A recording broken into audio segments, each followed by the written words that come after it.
Welcome to Come and See, your podcast for finding truth in a world of chaos. Brought to you by Living Waters Abide Ministries.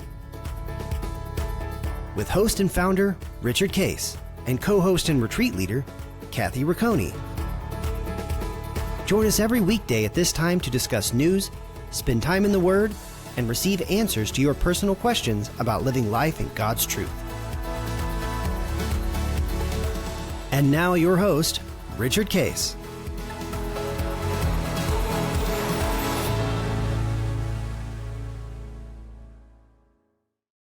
Well, welcome everybody. This is End Times Friday, and this will be airing the day after Christmas, so maybe some people will have an opportunity to spend even some more relaxed time listening to it, because hopefully nobody has to go back to work, although a few people may, and enjoy your Christmas season. And we're Denny Weinberg, who is co-host with me on End Times Fridays. You know, Denny, why don't you again just kind of tell everybody, where you live and what you've been doing. Denny's a Messianic Jew, and that's why we do understand and have this relationship with Eric and Rabbi from Israel, because they're actually good friends of yours. And, you've known Eric, I think. I've known Eric ever since kindergarten. Yeah, we were in kindergarten together. Yeah, he's amazing. He's really well educated, isn't he, on things of the world? Well, he's made it his life. I think part of the whole of his movement to Israel, I think, was about, both rekindling, his strong beliefs in a strong Israel, but also I think it was about having an influence on people's thinking, because he seems to really thrive when he's talking about it. Yeah. Where did, through your, education and career, where did you get so interested in research and getting information? I think, first of all, I'm an engineer, so it's probably a natural part of my curiosity, but also part of my education, that engineers think that as though everything has a specific set of causes and a predictable outcome. It's, it's a great way to approach life, but it doesn't work that way either. And that's why discovering Christ and that there is a spiritual answer to all these questions was so important in my life, because I came from a place of saying I must be able to have the answer to any question there is if you just study deep enough. So I have a natural curiosity and a great appreciation for what can't be known. Well, it's quite fun that you really enjoy looking at that research, and you're good at it in terms of getting information, and it's always been very helpful. Last time we were talking about, again, the enemy, and we, revisit, Revelation 13 is there's going to be a one world government economic system driven by Satan, Antichrist, and false prophet. And think of it, remember, it's all about spirituality and truths about that. And so he's a counterfeit God. So he has, his Messiah, who would be the Antichrist, and then what he would be equivalent to the Holy Spirit would be the false prophet. So he's got an unholy trinity that is moving everybody to worship Satan, which has been his goal ever since the beginning, and so it's a spiritual aspect of it. And we talked about in Revelation 13 that he's behind it all. John 10:10 that he's come to kill, steal, and destroy. And then Luke 11 that he said one of his biggest strategies is chaos and a house divided, because a house divided can't stand. And when you think of, when we're trying to portray this in a bigger way, is that the world becomes divided and full of chaos that nobody can resolve by itself, which requires a whole new solution. And then Satan comes along with the one world government offering the solution, which, by the way, will appear good and will have aspect of everybody believing it, including believers who will be deceived, and I just want to, kind of read a couple verses here about his nature, and then we can come back to the issue of, debt and then other aspects of it. But in Revelation 12, it says that in verse 10, it says, in verse 7, it says, war broke out in heaven. Michael and his angels fought with the dragon, and the dragon and his angels fought, but they did not prevail, nor was a place found for them in heaven any longer. The great dragon was cast out, that serpent of old, called the devil and Satan, who deceives the whole world, and he was cast to the earth, and the angels were cast out with him. So that think of his nature is what? It's to deceive the entire world. And how would you define deception? It sort of dangles something up here, look over here, and you take your eyes off the things you know to be true because you're distracted by this. And it's yeah. And think of that it appears to be true, and people see it as true, but the truth is not. It's not truth, it's false. Deception. And deception is keep looking at this and let me attract you with this that looks like it's true, but underneath it all, I am, deceiving you and manipulating you to believe a truth which is a lie. And that's and Satan says he approaches the entire world that way. He's lies, and then Christ says this, and this is in John chapter 8. He says that this is starting in verse 42. He says, "If God were your Father, you would love me, and if I came from God and I am here, I came not of my own accord, but He sent me. Why do you understand that I say it is because you cannot hear me? You are the father, the devil, and your will is to do the Father's desires. He was a murderer from the beginning and does not stand in the truth because there is no truth in him. When he lies, he speaks out of his own character. He is a liar and the father of lies." wow. So that he's saying that the enemy is, talk about the father, he's the source of lies and deception. So it's, consider this and look over here and process that. I'm going to give you enough evidence for you to think it's true, but without the understanding and the discernment and the wisdom of God, you're going to be deceived because it's not true, it's false. And I'm the father of that. And by the way, he's really good at it. He's good at it. Go ahead. He's also good at knowing when and how to dangle that. When you're in a weakened state or you've had a loss or something isn't working out, this idea of more and more chaos, it makes us all much more prey to lies because what we're experiencing doesn't feel right. There's something not good about what we're experiencing. So let's go back and start to talk a little bit more about the deception of debt and why the world has accepted it as an okay thing, but underneath it all structurally, it's not sustainable because the truth is you can't continue at some point in time to support it. Maybe you could talk about a couple of statistics that you brought before, and then let's talk about that a little bit further. I think we were brought up at a time when our schooling included an understanding of basic economics, how our governments work, and that's not true today at all. So young people especially are very prone to unrealistic expectations that are set politically, for sure. Look what happened in New York. We've got a mayor of New York who basically said, I know our city is economically non-viable, and nobody can afford to live there, nobody can afford to eat, nobody can buy anything. The answer is, I'm going to give you your heart's desire. Just vote for me. And not only did, and it worked. And so, educated, especially educated young people went for it full bore. Didn't ask even the basic questions. Where's the money going to come from? The idea is there's somebody else out there the money will come from. Plenty of rich people. That must be enough for me to get whatever I want. So I think it's an example of, and clearly, if a city's going to spend more money, it's going to be debt burdened, because there's just proof after proof after proof that raising taxes doesn't necessarily generate revenue. We've got that evidenced all over the place. In fact, lowering taxes has more of a tendency to stimulate growth and investment and risk-taking. At least that was true of our generation who grew up understanding that there's something attractive about taking a risk and creating value, especially value that's going to help the world, which I think we all saw happen as we grew up.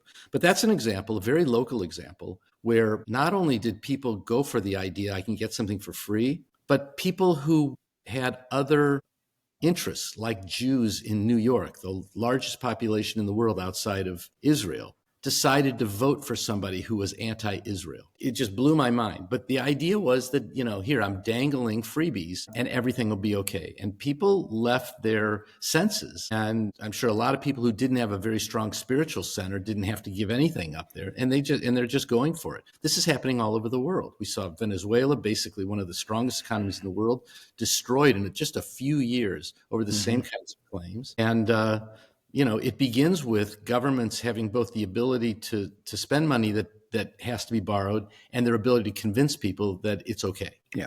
Now think about a little bit what you just said is that the world and people tend to think that they have principles and they will operate out of those principles. But what you just said is it seems like people are willing to basically sublimate those principles for the sake of the economy. And the economy being my economy, my personal economy. It really, that's what trumps everything is my view of what's going to happen to me and what do we do with that? So that just like you stated there in New York, of all the places of capitalism there is in the world, New York is kind of the epitome of it. And you would have thought, of course, we're not going to have a socialist, anti-Jewish person running our city, but they did.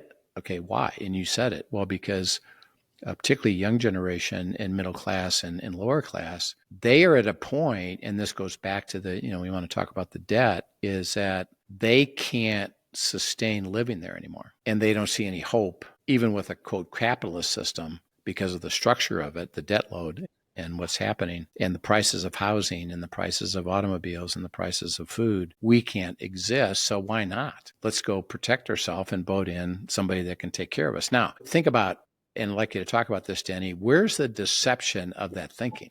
Because they think, it'll be fine. What's the deception of that? Well, it's hard for us to make a direct link between our inability to afford our lives and debt that's been incurred by federal government, state governments, local governments, and maybe even companies. But we don't see it. If it was our own household, of course we'd see it. We'd say, my gosh, I don't have any money left in my checking account. What did I spend? We'd start looking over and we'd say, well, my gosh, my credit card bills, I'm like writing these huge checks to my credit card company and my balance is barely going down. It must be interest. That's the problem. We can see that. We can't see the direct effect. How much inflation, during the last 6 years is the result of federal spending. How much, and it's there, it's built in, but it's very hidden. It's very hard to see because we're not, especially young people, weren't taught that financial prudence is going to be felt in every aspect of your life and expect your governments to be prudent on every penny. Don't spend money you don't have. That conversation's not there at all. Instead of it, what we hear in political commentary is it's the economy stupid. It's nothing else. It's not about how is our culture, our cities safe. It's not about, are we still, do we value what it means to be Americans? What we hear is it's about the economy. So people have been told for the last 20 years, it's about the economy, about the economy, about the economy. And so that's what we focus on rather than what does it mean to have a healthy economy? And people have been told, vote your pocketbook, your personal pocketbook. I don't have enough money. I'll vote for somebody who promises I do.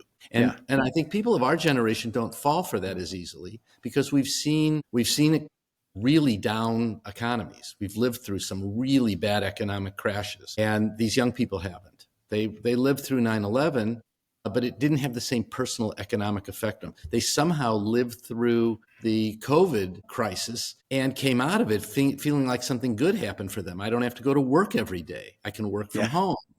I mean, it's really, you'd think that after that, people would say, my gosh, we have to be very, very thoughtful and careful about having money set aside for a crisis in case it happens. And our countries need to do that as well. And we shouldn't spend money on anything we can't account for in terms of value being created in some way. None of that conversation is there. Yeah. And think of, the government, and of course, the new government in New York City said, we are going to take care of you. Well, that means by definition, and here's the question that nobody's asking, like you said, well, where's the money going to come from? Well, their answer is we're going to tax the rich. But what that does is, and it's been proven for my whole lifetime, is that the people with money adjust to the new scenario. And what'll happen in New York is the rich people will flee, is that the taxes are so onerous that I'll go to some other state like Florida, for example, or Texas, that doesn't have this tax and I can live there okay. And yeah, I'm going to take a loss on my real estate here, but at least I'm going to get out of here.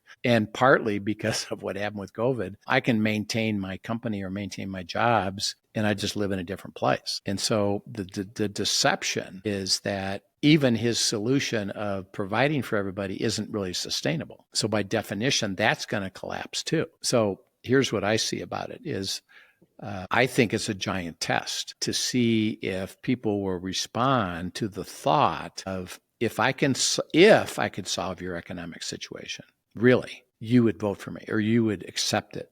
And remember, when the one world government comes, and we just read it in Revelation 13, the world readily accepts it because it really, and when they do it on a worldwide basis, it actually does work, at least short term, because they now control the whole thing and reset the entire thing. By the way, one of the conditions of the one world government when they set it up will be to basically reset the debt. In other words, just eliminate debt. And we control it all, so we're going to eliminate it all and start over. And you don't have that problem anymore, and we'll be able to provide you income coming up again from a resetting of an economic system that can support it. But the solution is you'll willingly accept it because it'll be a perceived great solution to your economic problem. And the deception today is that people think it will work all by itself. Like, for example, at the microcosm of New York City, the truth is it won't work.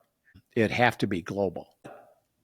I think they're testing people's resolve to, well, if that's true, I would accept that. Against even my thought, like a Jewish person voting for it, like, I guess somebody that doesn't even wants to get rid of me, but yeah, I'll vote for it anyway. Yeah. It's the thought is that wealthy people or wealthy companies have a big pile of cash that they're spending on fancy restaurants and fancy clothes and all of that. And that is true. Wealthy people spend more money on things, especially unnecessary things, than people who aren't. But the reality is most of that wealth is invested somewhere else in the economy. People who accumulate wealth immediately start thinking about how can I put that wealth to work? Sure. And those investments go to municipal bonds in cities all over the United States. That's money that is building hot freeways and parking lots and expanding airports. And so, all kinds of infrastructure, repairing bridges, and they're being paid a reasonable return, but generally tax-free return. So you can't say that by raising taxes, I can get to that. What may very well happen is some of those people will take that money and they'll invest it somewhere else. And so I don't know the numbers, but I wonder what percentage of wealthy people in New York are invested in New York through municipal bonds, other municipal investments, corporate debt, that's personally financed or guaranteed. So the loss of investors is a very damaging idea. And to people who will vote for a socialist in a city like that, the thought is there's a pile of cash I can attach. And then the thought isn't,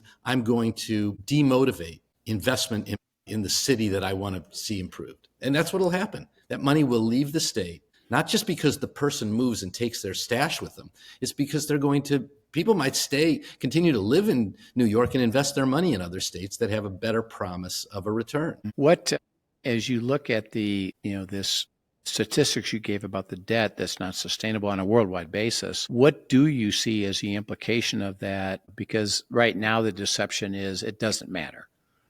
It can get as big as it wants to, and we'll just grow into it, and we can handle it. But it's starting to become pressure, including the Fed is having difficulty normally doing things that they normally should do, which right now would be actually with inflation. What they should do is raise interest rates to bring that back down, which is what they typically would do. But because of the way the structure is, if they do that, it'll actually stimulate the collapse faster than I think they're willing to do it.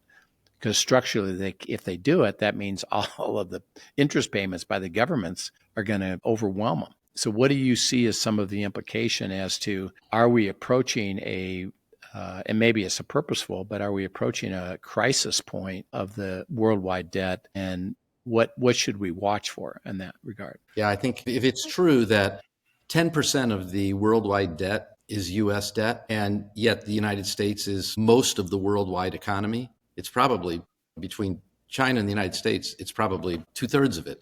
It's a huge part of it. So that would suggest that if somebody were to say, I'm going to step back and I'm going to wipe it all out, And it's not going to affect every country the same way. Big winners and big losers. It'd be very easy to wipe out the U.S. debt because it's such a small amount of debt. But that means that the United States economic power is going to have to fund the debt that's been written off in the rest of the world, the 90% of the debt that's not U.S. So being a strong economy and a relatively small portion of the debt is not good for Americans. It doesn't seem like that. We would have to make a decision to solve our own debt problems ourselves, and the world would have to deal with its own debt, the rest of the world, which is probably much worse.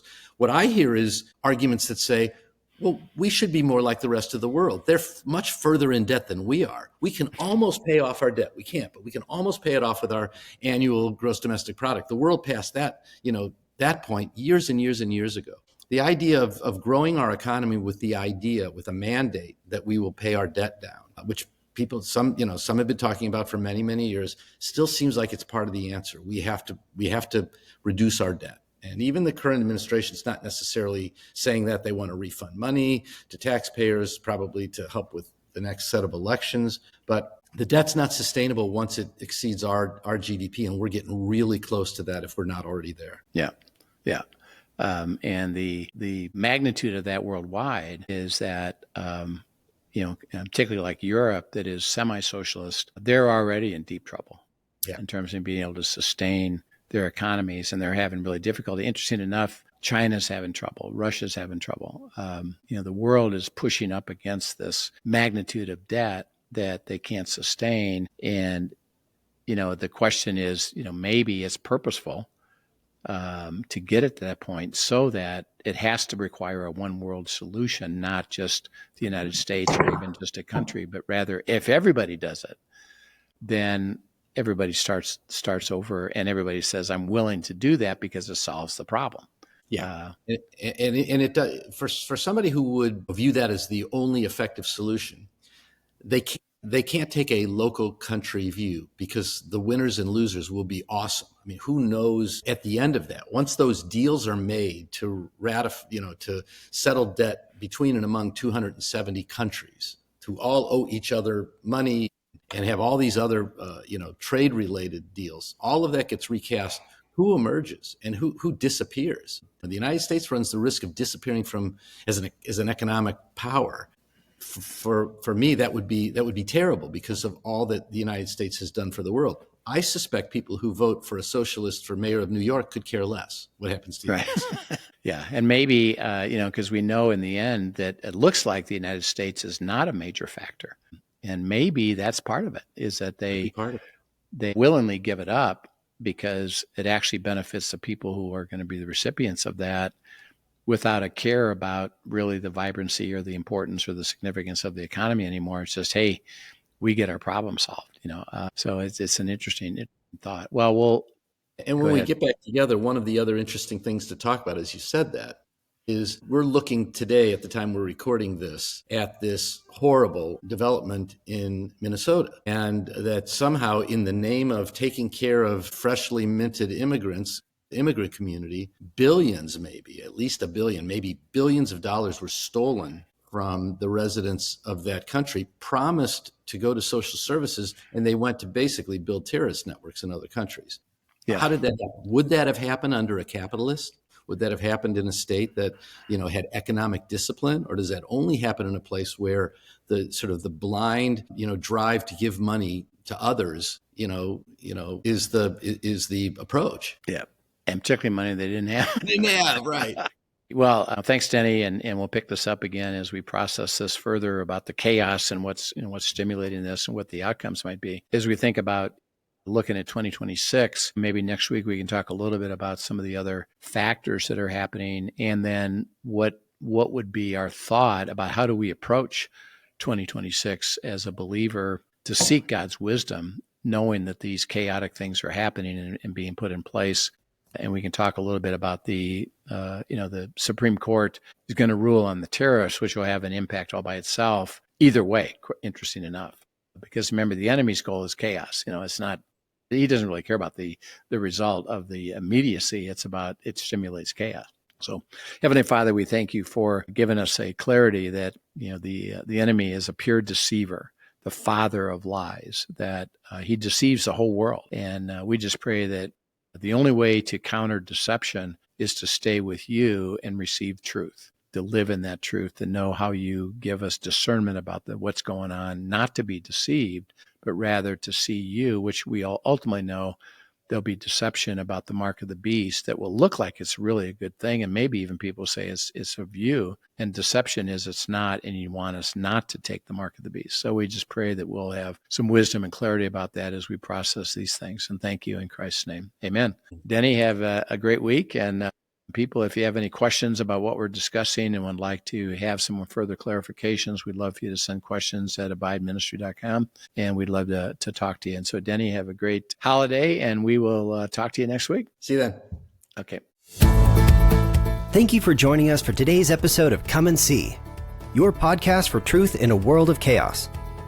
Brought to you by Living Waters Abide Ministries. Send us your questions and comments, and tune in tomorrow for more answers to your personal questions about living life in God's truth. Remember, God's will is best and none better. His truth brings peace in this world of chaos.